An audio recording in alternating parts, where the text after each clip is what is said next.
student ako.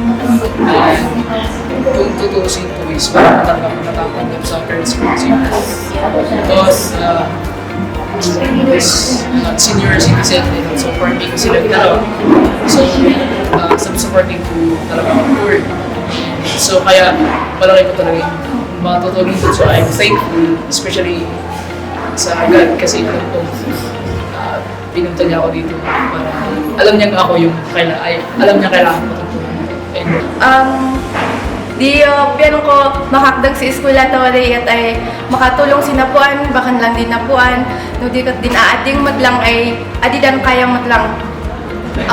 Din ched ay na din scholarship abalag di tulong na kami ay marigrigatan si financial kamanda di kakarunong malasdasan di babayadan adi amo di pangan salamat sin na scholarship ay programa na ito ng CHED or sa tunong-tunong ng program ay napakalaking tulong lalo na po sa mga galing sa mga private schools, lalo na po sa mga galing nangailangan ng mga tuition fees. Sapat na kailangan talaga ng tulong financial.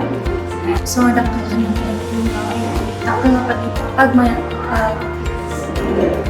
pagyaman ako makatulong